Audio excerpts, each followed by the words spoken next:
أعوذ بالله من الشيطان الرجيم. بسم الله الرحمن الرحيم. صلى الله والسلام على سيد المرسلين خاتم النبيين أشرف المرسلين.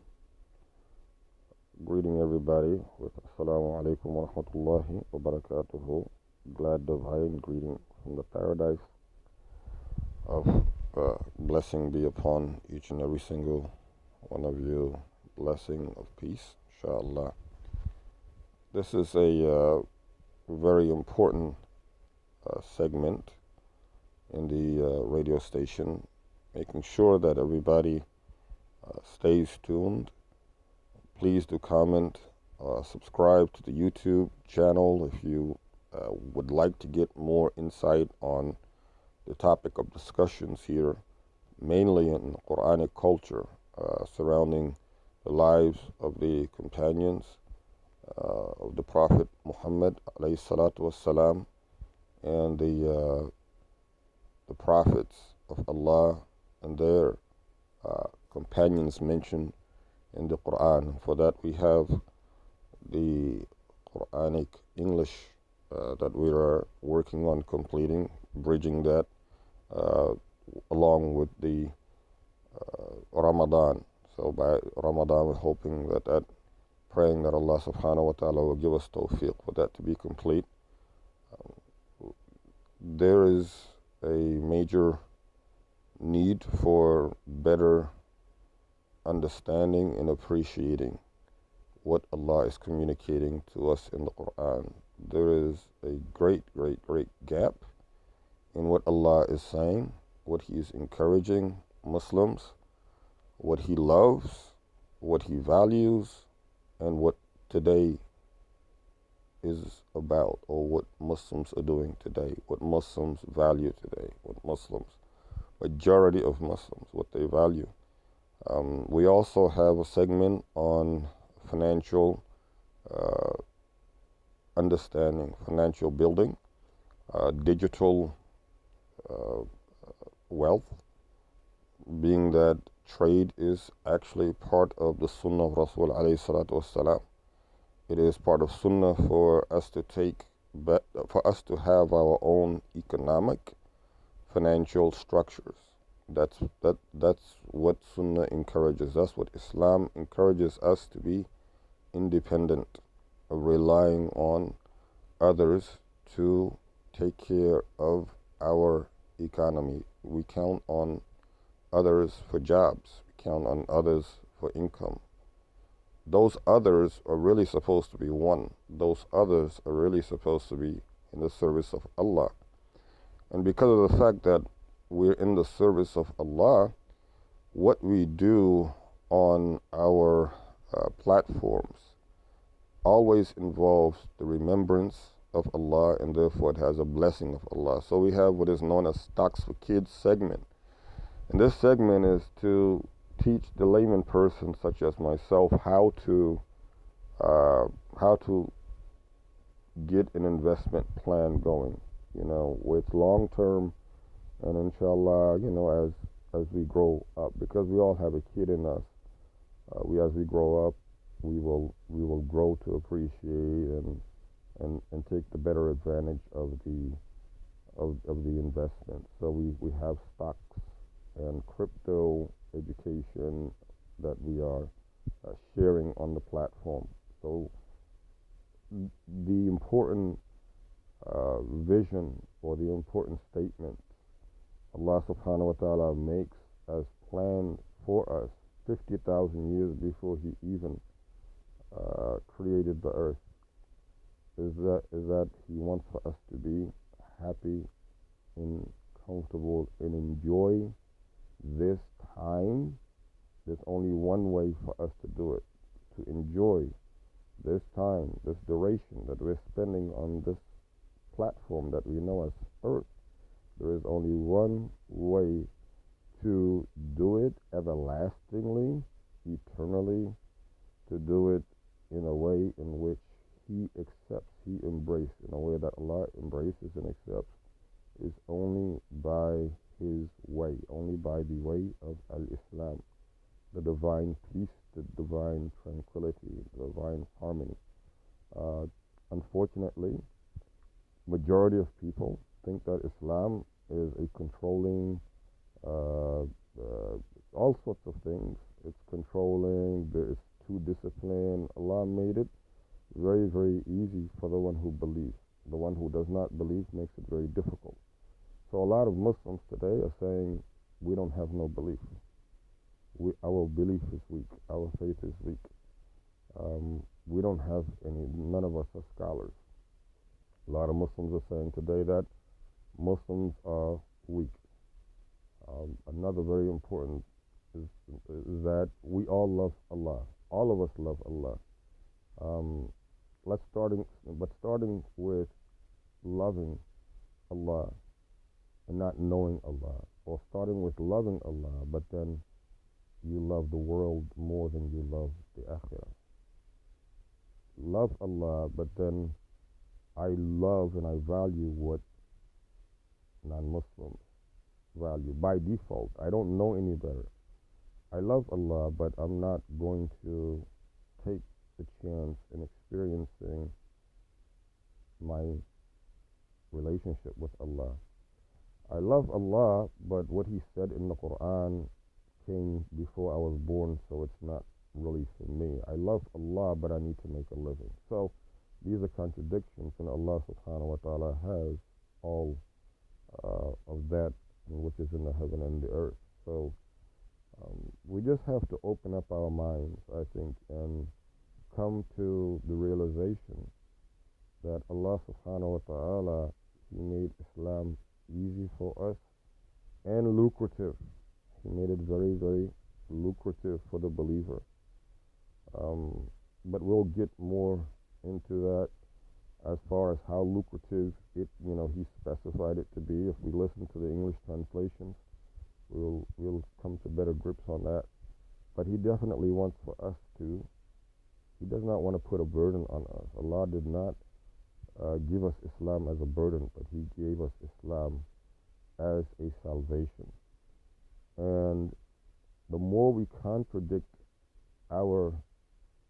instead of checking ourselves and putting ourselves in place and changing, or at least having the intention, the sincere intention, and forthcoming and changing our condition, we are always going to be opposite or in contradiction of what Allah says. And as long as we're in contradiction and opposite of what Allah says, we're associating others with Allah. Muslims, and this is quite important point, Muslims today say everything.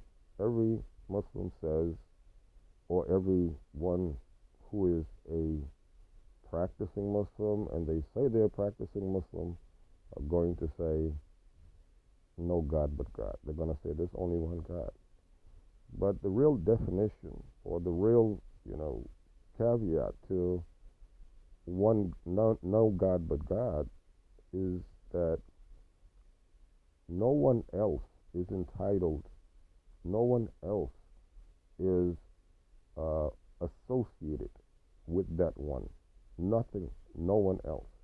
It cannot be a person, it cannot be a thing, it cannot be motion, it cannot be any other than He. He is Allah. Nothing can be valued at His level. Nothing can be valued over His level. Nothing can be associated with Him in His worship, or in His value, in His status, in His faith. Nothing can be. Nothing and no one. And that means that what He's commanded, that means that He is the ultimate authority, and what He says is what we do.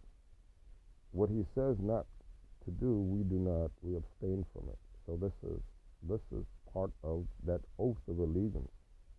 La ilaha illallah Muhammadur Rasulullah.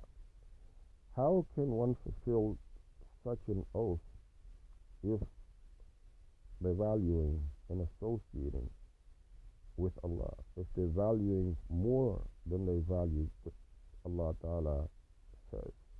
So you have so many of those, and I'm not really here to get into how many, but that is known as shirk in Arabic. It is known as polytheism in English.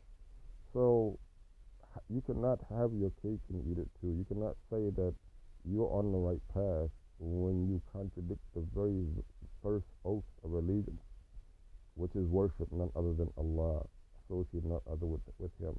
What He values is what you value. What He says is what you do. What He commands is what we abide by. If you don't, then it's because of the fact that you're counting and relying on other than Him. And since you're relying on other than Him, then you cannot possibly be upholding your oath of one worthy of worship. But Rasulullah sallallahu alayhi wa sallam, the hadith is very famous that a time is going to come when Muslims are going to be large in numbers and then weak in faith. And everybody likes to quote that this is really the prophecy that is taking place right here, right now. But we really don't know, or we really cannot quote this prophecy to be ongoing right here, right now, without quoting the whole entire picture, before and aftermath of that, before and aftermath of it. And Muslims, believe me, Allah subhanahu wa ta'ala, He is over watching us always, and by no means whatsoever can we outsmart Allah subhanahu wa ta'ala. There's just no way we can do it. When Allah subhanahu wa ta'ala gave us the way of Rasul alayhi salatu wasalam, the Prophet Muhammad alayhi salatu wasalam, abiding by it would get us to Allah. Abiding by His example would get us to Allah. Shunning or turning our backs on the example of Rasulullah sallallahu alayhi wa sallam gets us further and further away from Allah. It doesn't matter how we like to twist and change and whatnot. A very important statement. And I'm not saying or making this statement to favor non-Muslims. I'm not making this statement to put down those who say that they're Muslims today.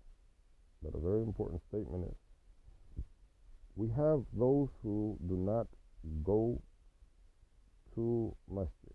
They do not go to the Eid. They do not go to the Muslim festival.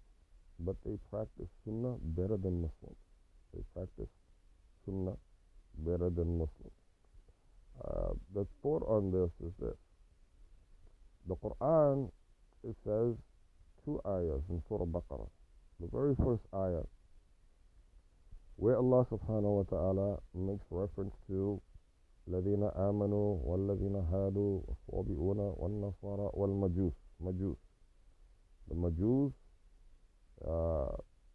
they never subscribe to religion, any particular religion, because the Prophet or the message never did really reach them. This is Majus. And Allah subhanahu wa ta'ala incorporated them in the ayah in which He says, those who believe and those who act and so on, and Christians and Jewish people. Then He says Majus, who believe in Allah subhanahu wa ta'ala and the Day of Judgment. And the Day of Judgment, meaning meeting with Allah. They're looking forward to that, though they're conscious of meeting Allah subhanahu wa ta'ala. Allah ta'ala says they will have no mercy, they will have no fear, they will have no worries. So they will have no fear, no worries on the Day of Judgment, right?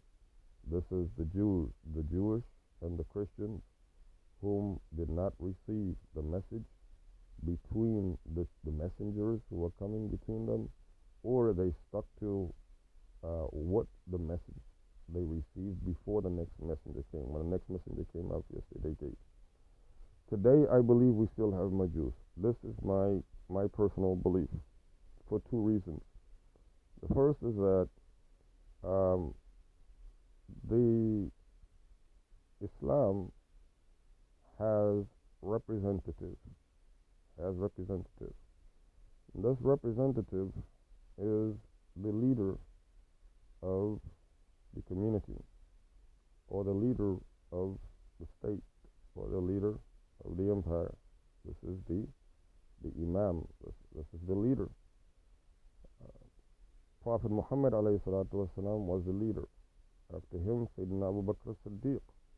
After him, Sayyidina Umar bin al-Khattab, Uthman bin Affan, Ali bin Abi Talib, and they sent their governors where they would call the people to the true Islam.